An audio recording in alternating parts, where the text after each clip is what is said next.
3 polar coordinates. Quick show of hands, is there anyone who has not seen polar coordinates before? Okay. I was teaching Math 4C last quarter, and I noticed that not everyone includes polar in the curriculum. And I was like, no, you guys must know this for calculus. So if any of you guys had been lucky enough to take me for pre-cal, then this would be something you'd already seen and be no problem. And so let me start with just the definition, which is we are all very familiar with representing a point in the plane with its x and its y coordinates. But as it turns out, you can also represent this point, xy, in terms of its distance, r, from the origin, and its angle, theta. So if you look at this triangle right here,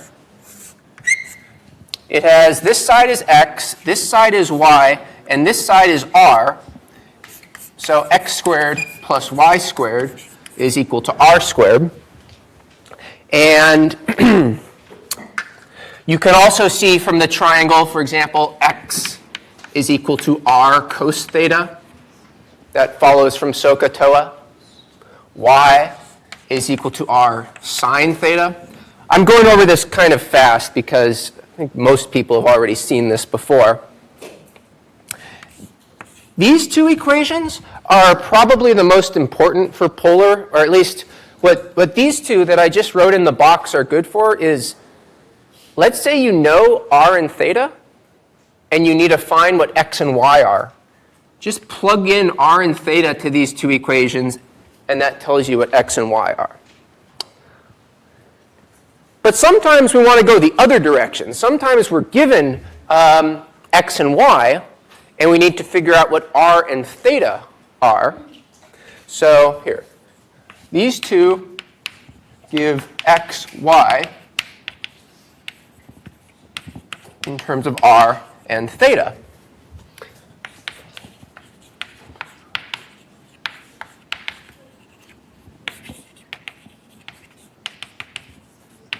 To go the other direction, well, this equation you can solve for r pretty easily. It's the square root of x squared plus y squared. But theta is a little bit trickier. Anyone know a way you could get theta?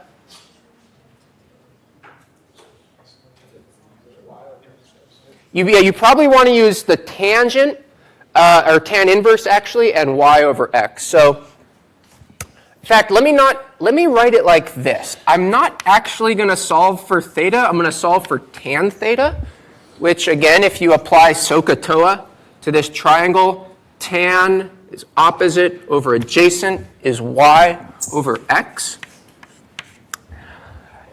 And I'm just going to leave it like that because if I wrote theta equals tan inverse of y over x, this is actually only true when y and x are in, let's see, the right half plane, which is where tan inverse is defined. Which is the range of tan inverse, I should say.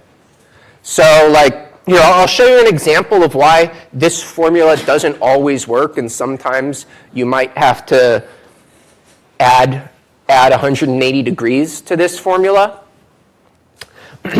Basically, here's what you should always do when you're solving for angles, is just look at your graph and make sure that your angle makes sense, right? That it's in the correct quadrant. So let me just say, this formula does not always work, and sometimes is off by 180 degrees, or pi. So let me show you an example then, just to show you what I'm talking about.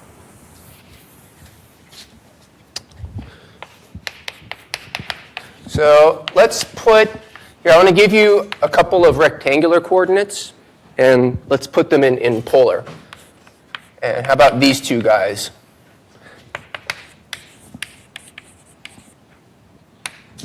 So 1, 1. Let's see, this is 1, this is 1, this is 1.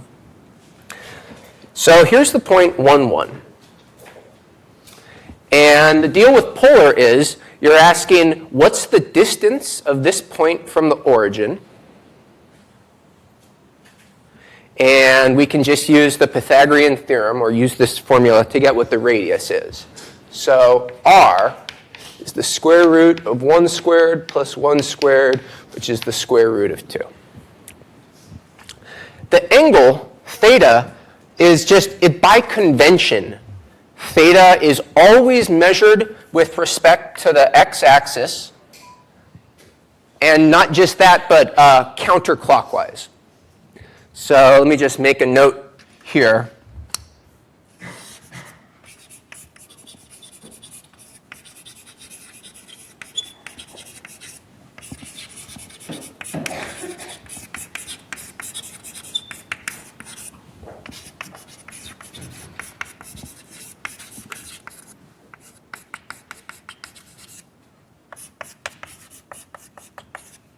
I don't think there's any particular reason for that, but just they had to pick something to make the standard. So if you're pointing due east, that's theta equals 0.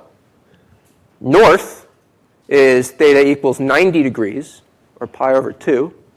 West is 180 degrees, and south is 270, and so forth. So in this case, this is the angle, counterclockwise from the positive x-axis, and what is it in this example? 45. So yeah, we can see theta. Well, here, let's try using the formula. So if you plug in tan inverse of 1 over 1, or tan inverse of 1, you get 45 degrees, or pi over 4. So that's fine for this point, for the point 1, 1. For this point, that is in the third quadrant. The radius is the same in this case. Now I'll plug in -1 squared plus -1 squared, and I still get root 2. The point that I wanted to illustrate with this example is what would go wrong if you just blindly tried to use this formula.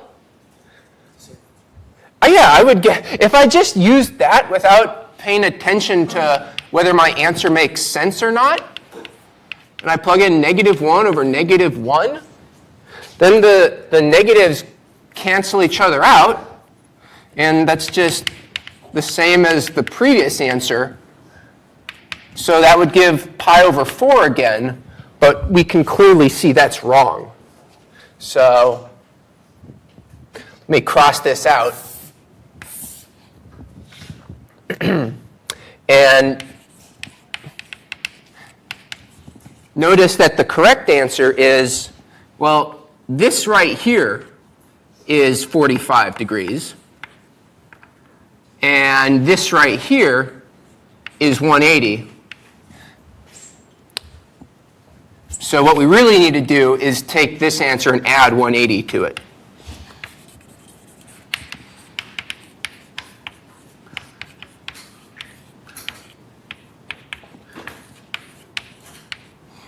So that's what I was talking about, how sometimes the tan inverse function doesn't always work. So basically, just make sure that your answer makes sense.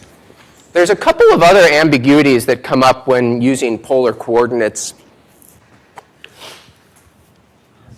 Like, for example,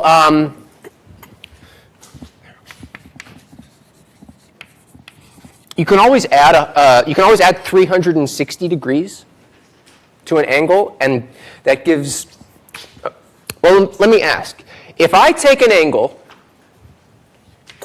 let's say theta, and I add 360 to get theta plus 360, is this the same angle, or is this a different angle?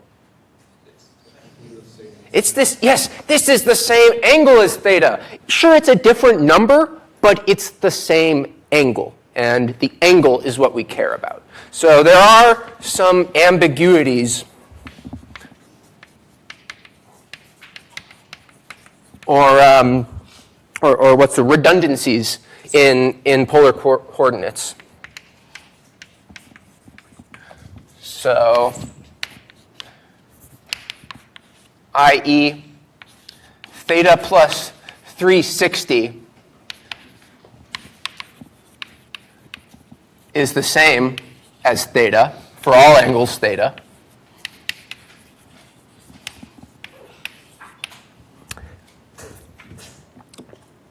How about, there's one special point in the plane that is not well described by polar coordinates. What would that one be? The origin. Yeah, so notice the origin, which is where r is 0, like you can be pointing any direction. So the angle, it actually, if you're at the origin, angle is not well defined, or any angle works. So I'll just say the angle is anything if we're at the origin.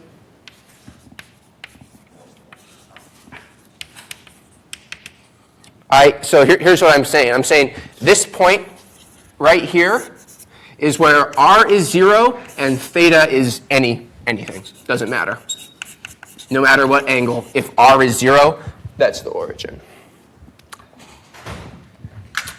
And we're probably used to, from geometry, we're probably used to radii, always being positive. I'm going to change up that convention now, and we are going to start to allow for negative radii. So let's say this is the point corresponding to r theta. What is the point negative r theta? What is this? Anyone know? Maybe someone who's seen this one? If I plug in a negative number for the radius, that's like, if you can think of, you're standing at the origin and you walked off a distance r in this direction. Well, imagine walking backwards a distance r, which in this picture would put you down, let's see if I can do it, here. So this would be the point corresponding to negative r theta, which, if you are good at your geometry, is exactly the same thing as positive r and theta plus 180 degrees.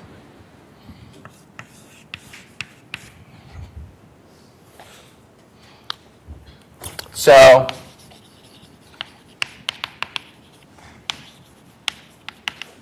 negative radii correspond to positive ones in the opposite direction.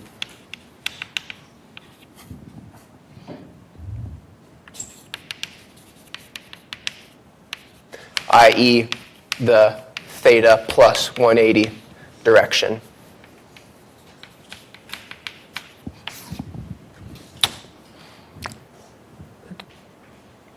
Okay, I think I said all the sort of intro stuff I needed to say about polar. Yes.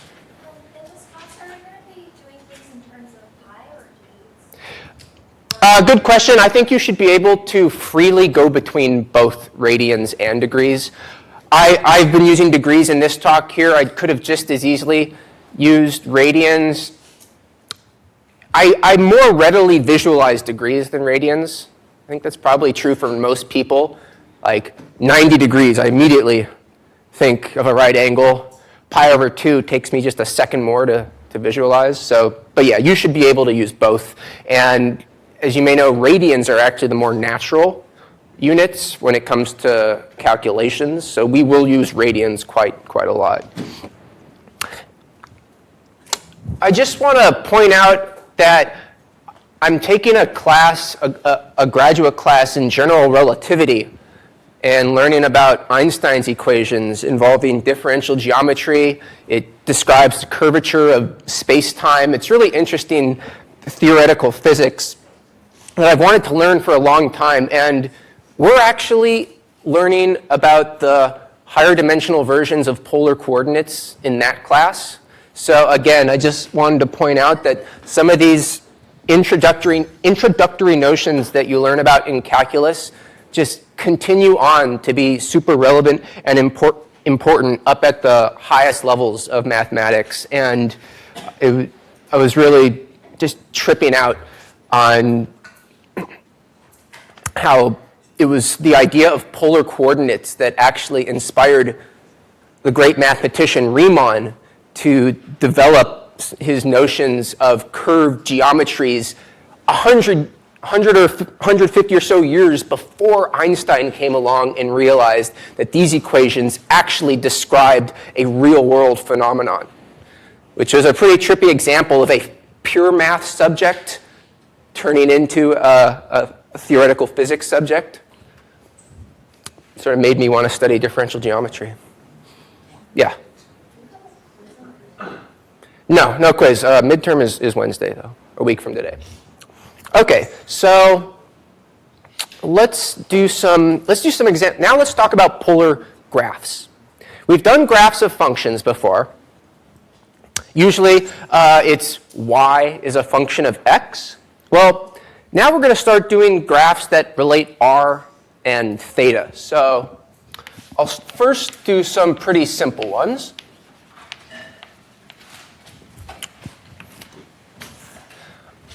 I think the simplest possible polar graph would be a circle. How about at radius capital R? So this is where the radius is just constantly equal to capital R.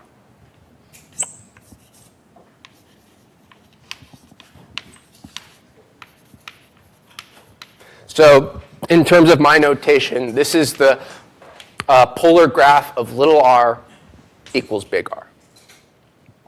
Notice it's centered at the origin, the way polar graphs are.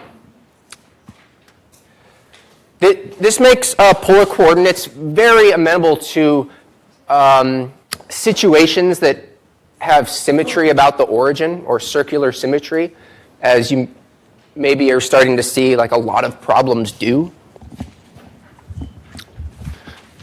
So that's when r is a constant. It just gives you a circle, right? Theta, by the way, can be anything from 0 to 2 pi or any angle.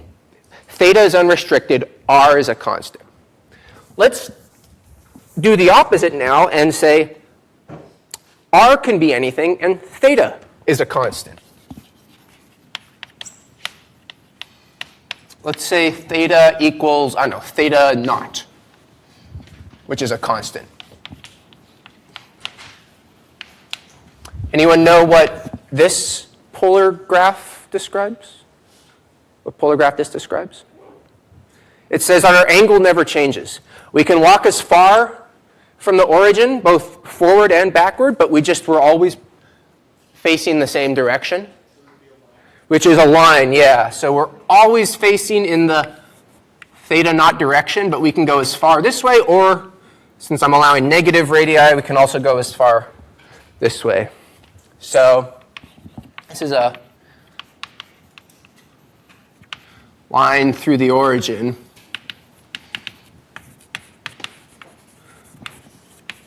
At angle theta naught. Okay. those are the two most basic polar graphs. Now let me do an example before I give you any more. So my next example will be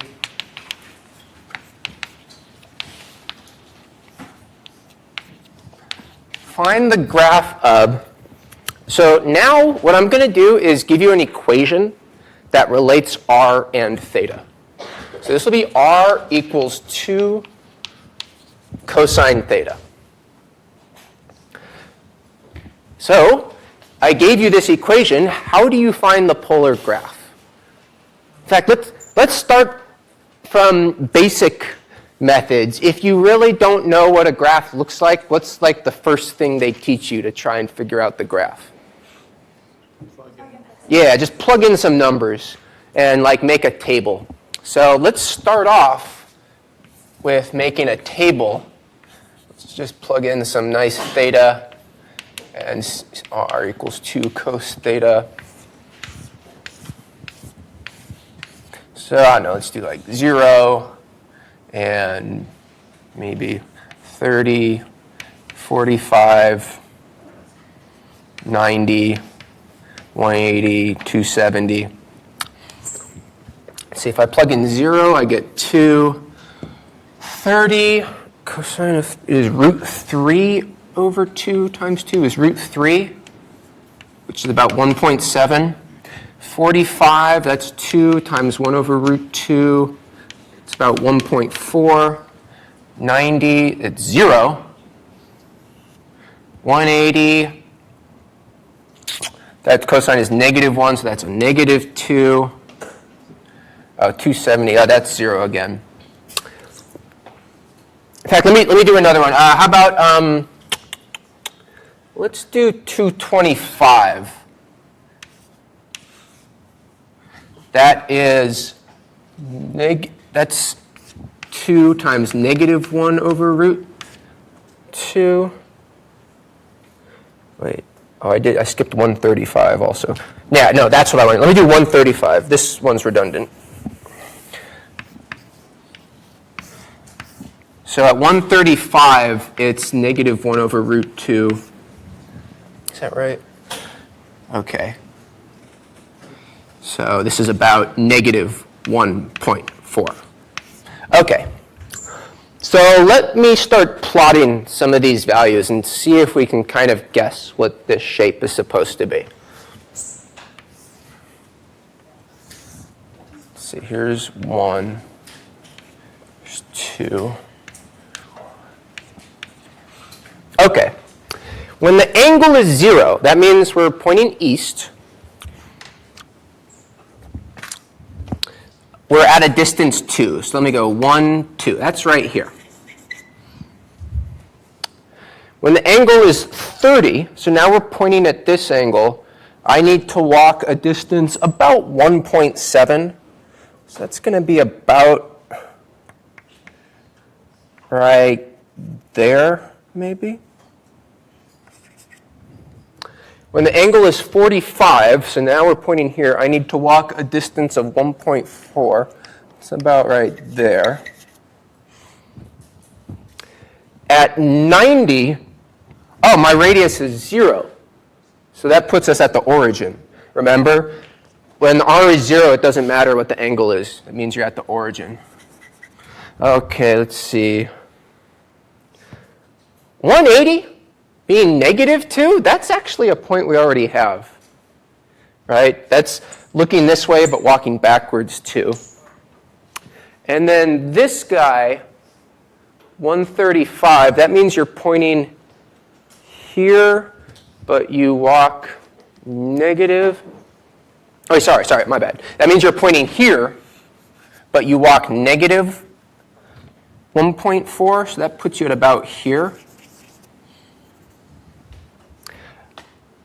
Any guess, if I were to connect the dots, what shape this would be?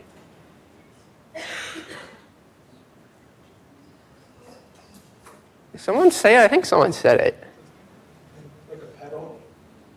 A petal? So, I mean, I should have plotted some more dots. Like, if I plotted one at, let's see, 90 at like 120, I probably would have gotten a point about right. Oh, wait, no. Okay, if I did 60, I would have gotten a point about right here. Here, let me just do 60 real fast. At 60, I get 2 times 1/2, which is 1. So that's about right here. So if I connect these guys, it's kind of starting to look like a circle, actually. That's what I was hoping it would kind of look like. But does that mean it's a circle? No, I better do some actual, like, something fancier. I better do another trick to see if I can actually show whether this is a circle or not. And to do that, I'm going to use the big chalk, because I'm out of the small chalk. No, I'm going to use a trick that is pretty common in these types of problems. If I give you an equation in polar, it's a pretty common question to ask, okay, what's the equation in terms of x and y instead of r and theta? So let's convert r equals 2 cosine theta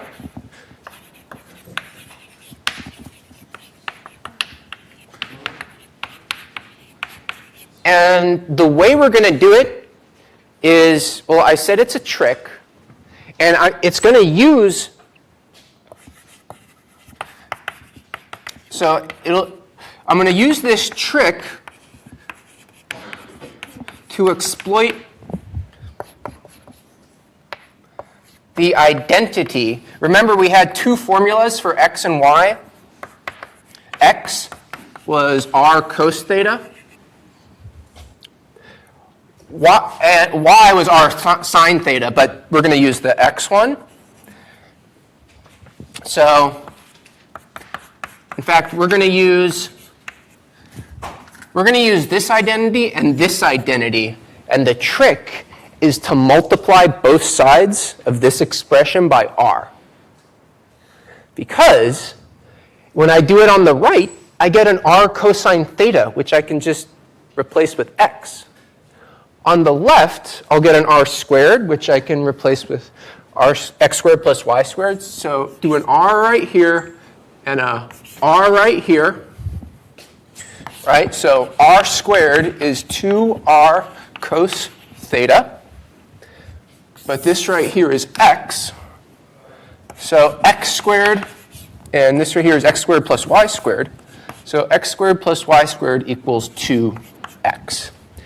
Is now an equation with just x's and y's. So again, just pay attention to that trick to exploit these identities. And that's like what you'll be looking to try and do yourself, is find out how you can exploit these. Anyway, let's just put this equation in a more familiar form by completing the square. So x squared minus 2x plus y squared equals 0. For you guys that remember completing the square, what do I need to add to both sides? Someone say 1? It's 1, right? I take half of this coefficient and square it. You guys better know completing the square from pre-cal. Who doesn't know why I'm adding 1 to both sides? Oh, man. Okay, so if you don't, look up how to complete the square. That's pre-calculus material. You take half of this number and square it and add it to both sides, which turns this into a perfect square. It's x minus 1 squared. This is still y squared, and on the right, it's 1. This, again, is something you should know from pre-calculus, is the formula for the equation of a circle.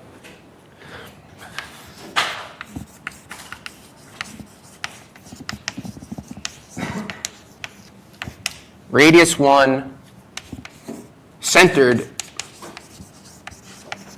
at the point 1, 0.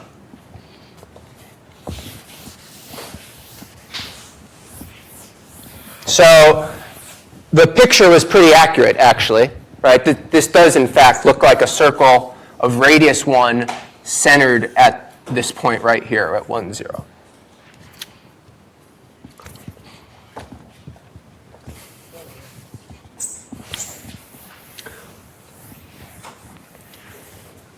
Okay, well,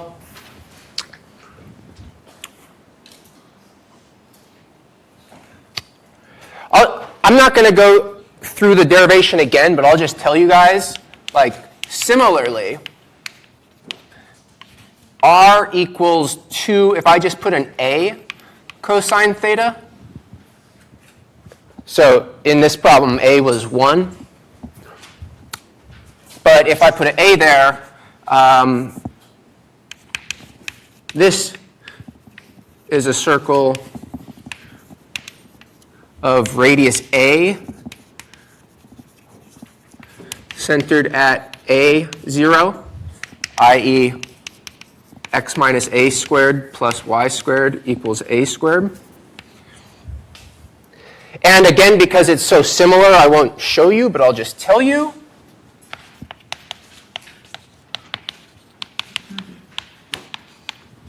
R equal to 2a sine theta. This just reverses x and y in the problem. So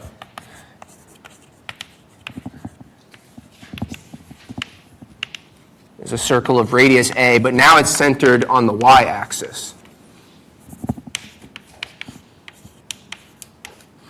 i.e. it's the circle x squared plus y minus a squared equals a squared. Okay.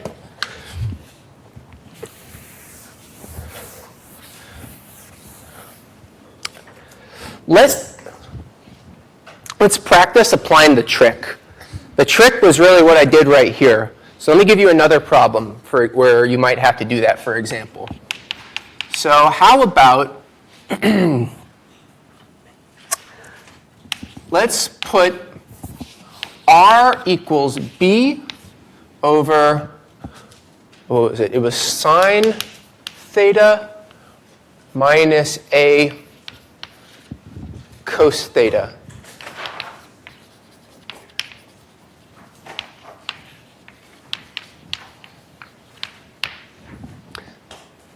And you know, this was actually a problem out of the textbook, which I kind of like, actually. Like, I was thinking I should have assigned it. Probably a good like test problem or something like it.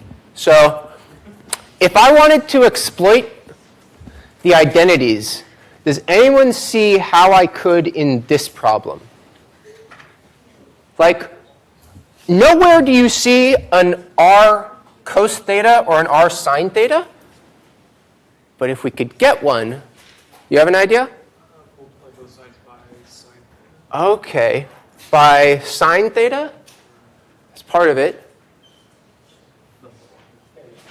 The whole, okay, so if I multiply by sine theta minus a cosine theta on both sides, that gets rid of the denominator, which is nice. And distributing, I get r sine theta minus a times r cos theta equals b. Now we get to exploit the identities that we're hoping to, because this is y. This is x, and you might recognize y minus ax equals b, or y equals ax plus b. We just discovered the equation of a line, any line in the plane. We now know how to write in polar form as well. Okay. Let's see if I can do this next part. So one of the cool things about polar graphs is all the different shapes you can get from them. Like I wanted to show you guys some cool shapes. I was looking some up. There was a really hilarious one, which I don't know. Maybe I'll show it on Friday. But today I'm going to show you a, let's do this one. How about r equals, what was it? 1 plus cosine theta. So these polar shapes, like you can get all sorts of weird hearts and roses and butterflies and spirals. There's all sorts of interesting ones, and we're going to do more of this stuff on Friday. But for now, this will be my first sort of more interesting example that you don't see in rectangular graphs. So, by the way, I wouldn't even know, at least off the top of my head, what the rectangular coordinates, what the rectangular equation for this would be. We might be able to figure it out. It would probably be pretty messy. But instead, I'm just going to plot some points and see what the graph looks like. So let me just do this part again. Let's see. 0, 45, 90, I don't know, 225, 180, 270. Let's see what we get. So 0, it's 2, 45, 1 plus 1 over root 2. That's approximately 2.4. 90, it's 1. 225, 1 minus 1 over root 2. Oh, wait. Isn't that right? 1 over root 2, what is that, like 0.7 or something? It's approximately 1.7. So this is approximately, I don't know, 0.3. 180, get 0. Let's see, 270 at 0, we get 1. Okay, let's plot these points and see what this shape is.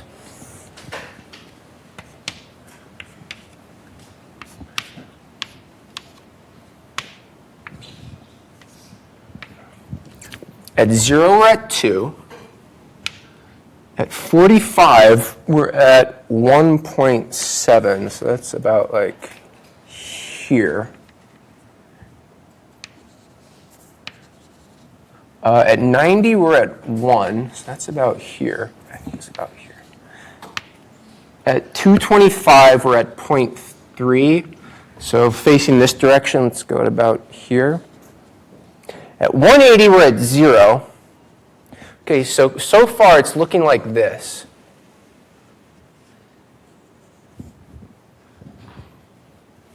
At 270, we're at 1. And here, I'll just, in the interest of time, I'll just fill in the rest of the points for you. It's just going to look like another copy of this.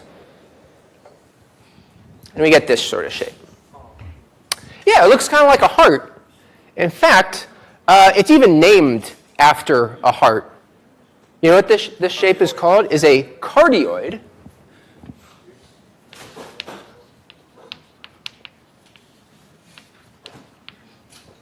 Right, you might recognize the Latin root cardio, right? Like your heart rate going, your carotid artery, coronary, all that stuff. So yeah, a cardioid. And I think I heard of a calculus professor who gave her students like a heart-shaped polar graph on a final they were having on Valentine's Day or something. I always thought that was kind of charming, you know. So I'm going to ask a different question now, one that I haven't asked you guys yet today. Can we find the area of this heart or of this cardioid? Yeah.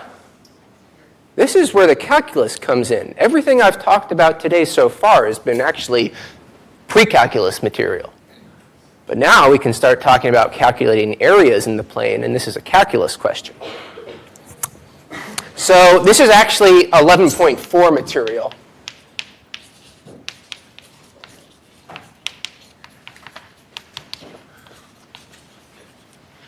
So to do this,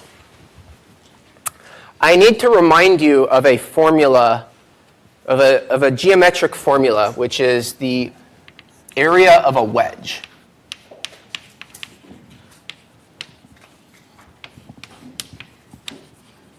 A wedge of a circle. Let's say I have a circle, and I'm going to take a wedge of it at an angle theta, and it's at radius r.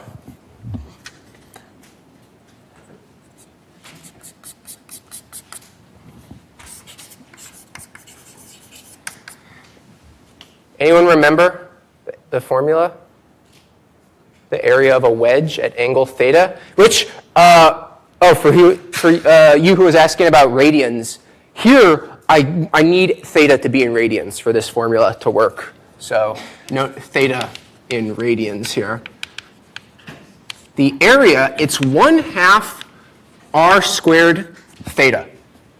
Okay, this is the wedge formula, wedge area formula.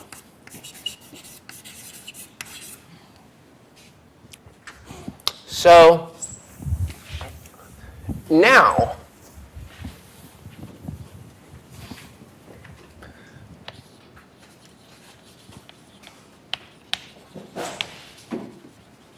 suppose we have a polar graph of the form r is some function of theta, much like in this example.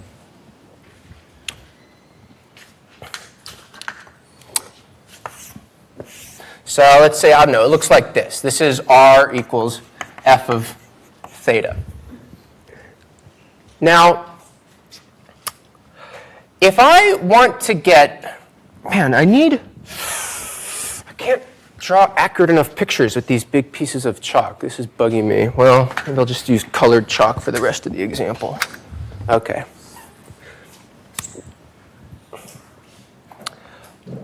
Let's say I want to get the area between this graph starting at some angle alpha and ending up at some angle beta. And what I want is this area right here.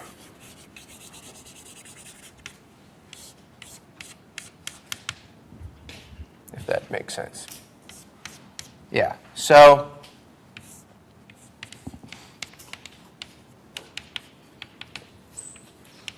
what I'm going to do is split it into a bunch of wedges. And in a second, I'll get to the cool calculus part. So this wedge, and here's a wedge. Well, I've been calling each of these guys wedges. Are they in fact wedges?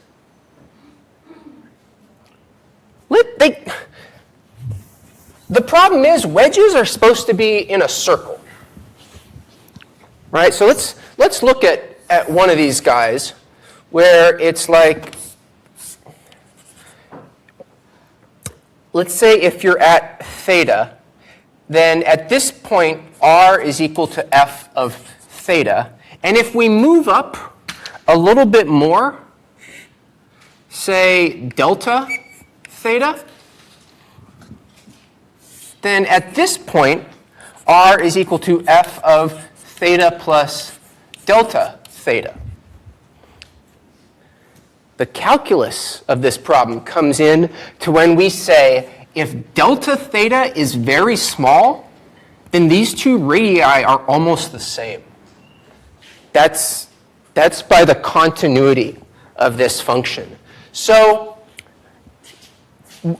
when we're letting this number of wedges get very, very, very large, then each one of them looks pretty much like a wedge of a circle. So let's see if I can finish this right here. So for example, if I splitted this picture up into here, theta is equal to alpha. Let's call that theta 0. And this will be at theta 1, and this will be at theta 2, all the way up until the final angle, theta n, equals beta.